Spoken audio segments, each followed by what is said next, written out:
Some movie review for you. This is the Waterboys release of 2011, and it's called An Appointment with Mr Yates. Yates being WB Yates, the famous poet, and the album contains 14 tracks, all of which are based upon the poetry of Mr Yates, a long-time influence on the lead songwriter and basically the Waterboys, Mike Scott.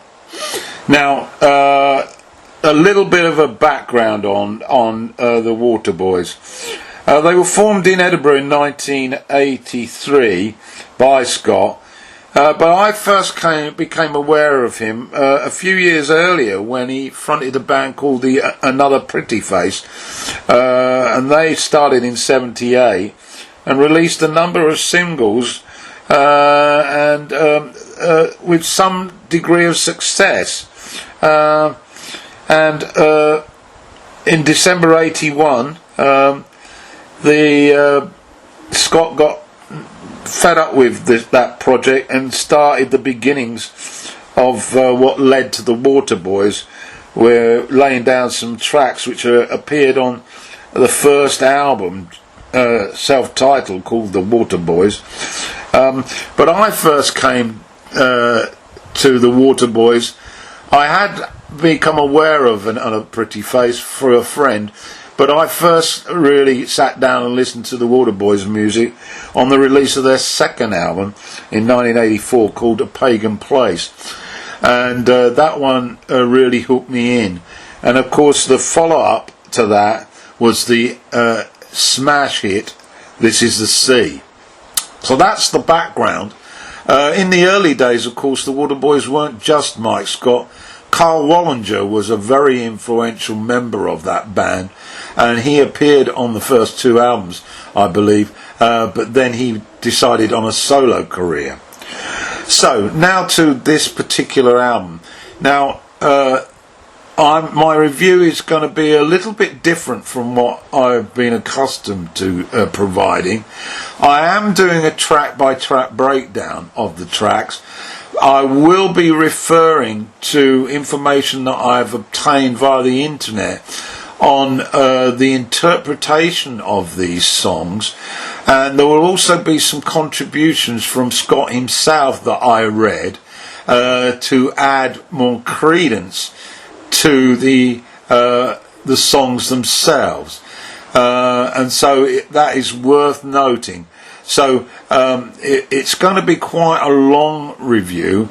I have lyric sheets for all these songs.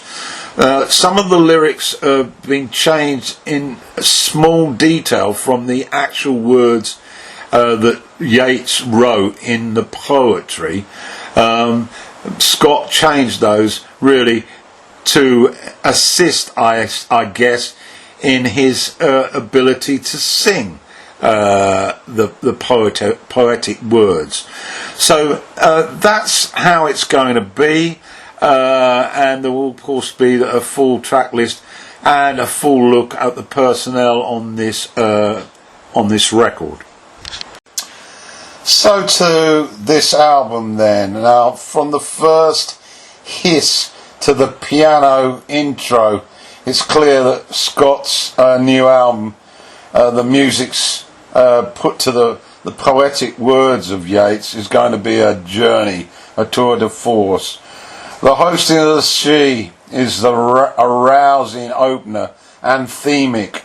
It begins with that Celtic atmosphere, medieval like, and there's a crescendo of sound and Wickham's violin rasping at you as it builds to a climatic finale. You can thrill at the beauty of it all. Now to the lyric, and as I say, I will be referring to this not for all of the songs, but some of them. In this opener then, Siddur, the Ferries, but it has a more general implication of supernatural beings. The Siddur appear to embody the mythology of Ireland, a combination of the mystical and the heroic. They're the druids, the poets, the heroes, the supernatural beings all combined into one host. And Knocknera is a mountain in Sligo. Cluth Nabar is a fairy who sought death in the deepest lake in the world, which we found in Sligo, hence the place.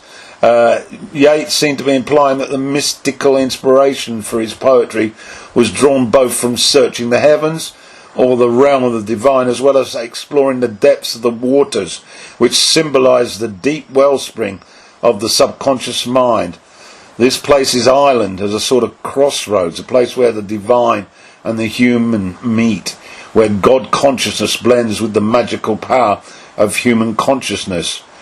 Caolt is a legendary Irish hero, a companion of Oisin, Nymph, the beloved of Oisin, whom she lures into the adventure described in Yates's long early narrative poem, The Wandering of Oisin.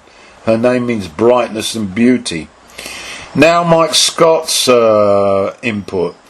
He described using one of Yates's poems as a lyric. This song describes the riding forth of the warlike gods of old Ireland, the She. The first line mentions Knocknarea, an eerie flat-topped mountain overlooking the coastal lands of County Sligo, from which one could well imagine a tribe of supernatural creatures spilling with malign intent. The musical arrangement is deliberately primal, and drummer Ralph was instructed to play no recognisable rock or pop beat, but to keep the groove as a pre-civilization, a feral caveman stomp. So to track 2 then, Song of the Wandering Aengus. What a gorgeous piece of music this is, with Scott's pleading vocal strutting Yates's words to the forefront. The simple piano is ballad-like, but it has power. Waterboys music has always been powerful. No one can forget big music.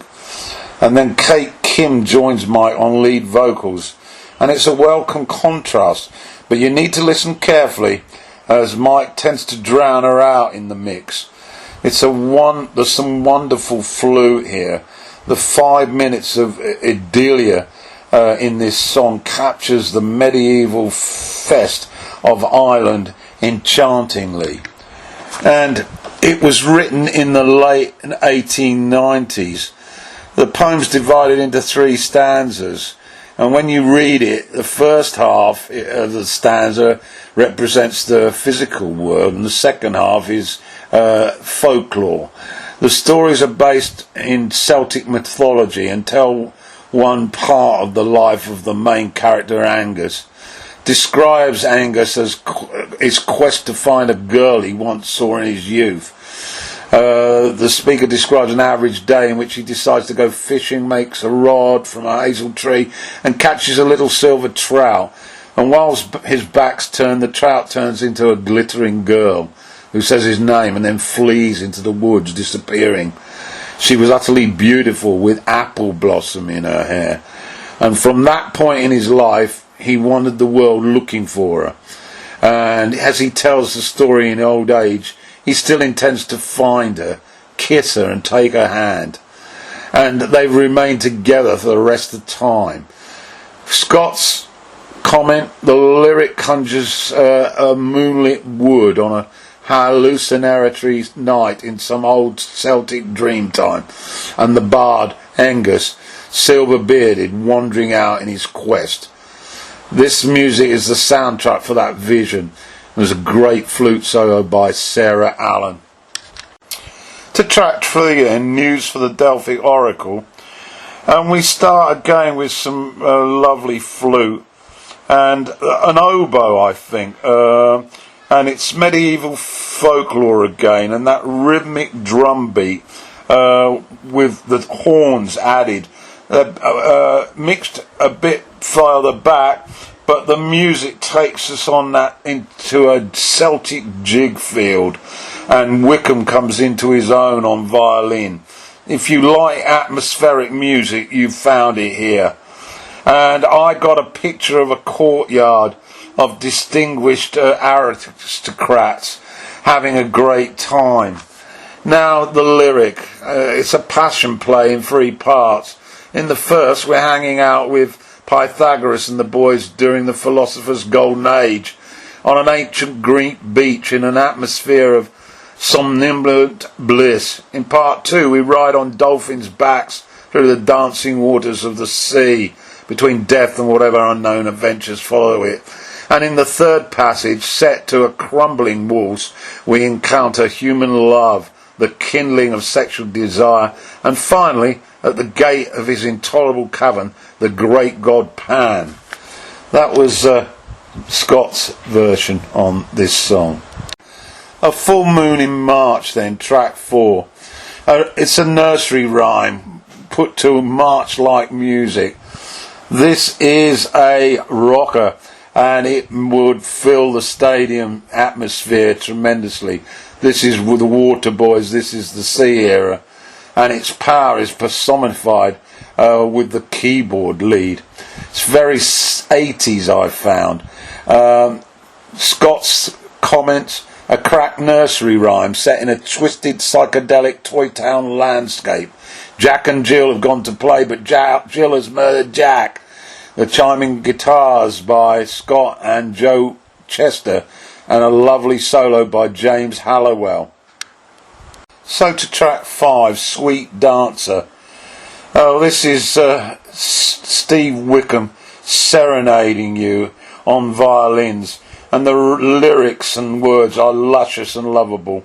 There's a yearning melody here, and a tune that stinks of class.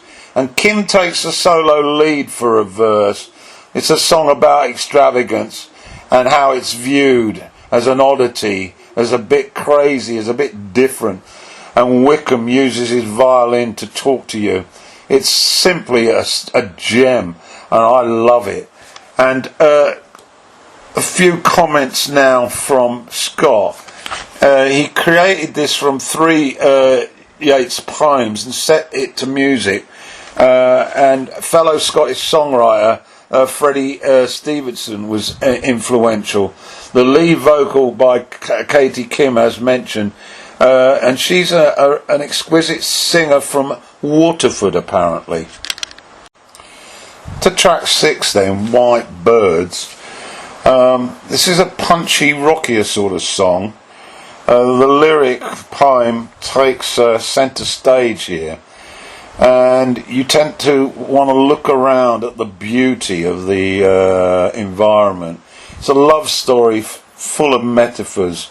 The horns are way back in the mix again, but they fill out the sound. White birds on the foam of the sea, you can imagine that. And lots of gull-like noises on the outro give you a sense of where you could be listening to this. It's one of the most beautiful Yates's love poems, says Scott, and he edited the lyrics slightly for song format and inserted as a bridge a passionate speech by one of the lovers in Yates's early play, The Shadowy Waters. Again, Freddie Stevenson involved in the music composition with Scott, and the trombone is played by Blaise Margal, a Catalan horn player. Track 7 then, the Lake Isle of Innisfree. This is got an acoustic blues feel to it with a piano-led vocal. It's more narrative really, but there are some beautiful whispers from Katie Kim, and it has a shimmering violin sound. It's a tale of a retreat, I think, and the music becomes a bluesy melee at the outro. In Ireland, Scott says, this is Yates's most famous poem, a veritable national treasure, often quoted in sonorous grave tones. The only thing to do with such a piece was corrupt it, so Scott reimagined it as a Delta blues song. Yates helpfully included a line about a hive for the honey bee, which Muddy Waters would have been delighted with. It sounds like an electric guitar in the third verse as Wickhams fuzzes up the fiddle. Madder than mist and snow. Greek mythology is heard here amidst the words. Cicero, and the music's, after a jerking sort of intro, launches into an Irish jig, which is truly breathtaking. Lyrically, it nods to the madness of influencers, and then the frantic music mirrors that madness. It's exhilarating, and Wickham is off the charts, and I sense that he's also got some support from Scott on violins here. The poet Scott says, wonders if the ruminations and realizations of the great philosophers, for all their cunning wisdom, were nothing more than madness, whether in fact there is no purpose or rhyme to human existence at all. Steve Wickham weighs in with 2 killer solos, the first a delicate, lilting, psychedelic Irish jig, and the second an invocation of the mist, snow and madness itself. Track 9 then, Before the World Was Made. Very slow intro, and then the duet with Kim takes over, and it works well as they try to fathom the secret of love and how it evolved. The music, well, the sound has a resonance, a spacey feel, depicting the mystery of the universe. It's a vocal-dominated song, but it's a lovely song, and I enjoy it tremendously. Track 10 then, September 1913. Well, this is a tour de force. Some powerful vocals driven by the piano. It's a homage to work and religion, the twin pillars of life in Ireland. And there's a meandering sort of piano. And then just as the rhythm becomes a little predictable, Wickham's violin squeals with pain. And you sense the chaos, and the vocals then become more and more powerful as the story unfolds. The piece shudders in your soul, and it's 7 minutes 20 of pure emotional storytelling. Scott describes it as a live in the studio recording with himself, Ralph and James, and bassist Mark Arserio. Yates wrote the lyric as an attack on Irish politicians and clergy who refused to support workers in their struggle for basic rights. It resonates again in these days of corrupt banks, corrupted politicians and paedophile priests. Okay, thanks Mike. That's not quite how I saw it, so I suggest that listeners should go with his interpretation. To track 11 then, An Irish Airman Foresees His Death. Well, the title really tells it all. The futility of war, and that drum roll that paints the picture of this sad tale. There's a simplistic plodding rhythm here, and there's that lovely cor anglais solo by Kate St John that Scott refers to as we reach the outro. It really is a tremendous piece of music. So to track 12 then, Politics. Yates again commenting, I think, on war. There's a simple rhythm to this simple rock song. The vocal duet is very appropriate here, and the horns that hint at a march-like feeling, very akin to an indoctrination by the powers that be. To the interpretation, Yates composed this when he was serving in the Spanish Civil War as a prelim to the rise of the Third Reich in Germany's Adolf Hitler's Germany. He speaks of how a young woman studying, and he finds her attractive, however he believes he's too old for her.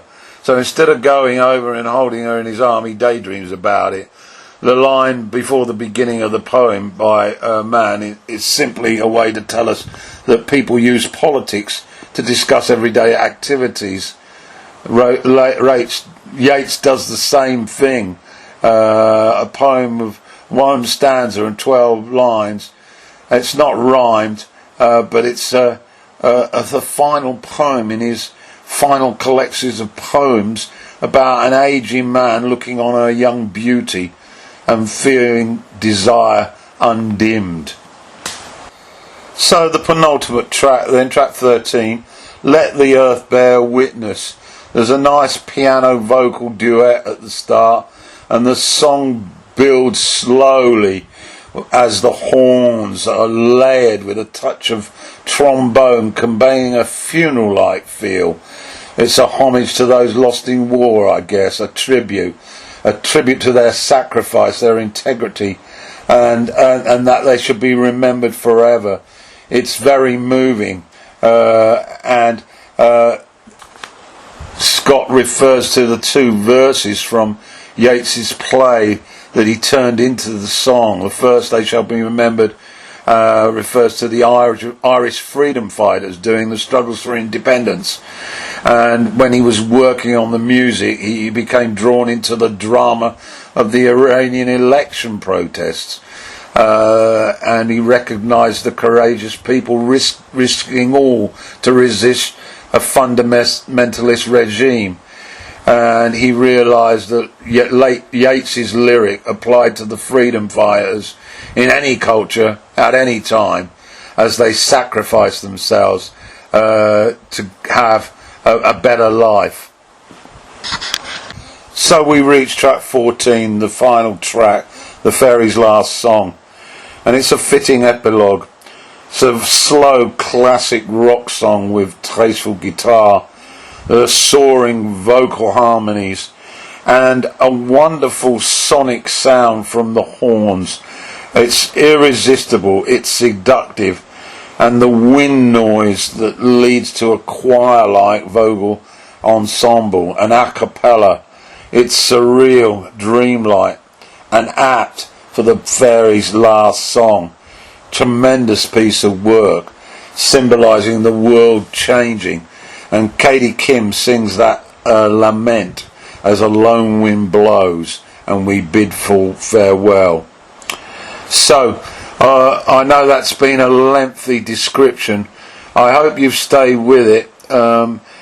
It's not often that I feel an album deserves this amount of attention, but it truly is a remarkable piece of work and surmounts any of the previous releases by the Waterboys. It's certainly my best album for that year. Let's remind yourself, it was at 2011, and I play it constantly. So I suggest you get to listen to it. It's called An Appointment with Mr Yates. It's by the Waterboys, headed by Mike Scott, and it's a tremendous piece of work.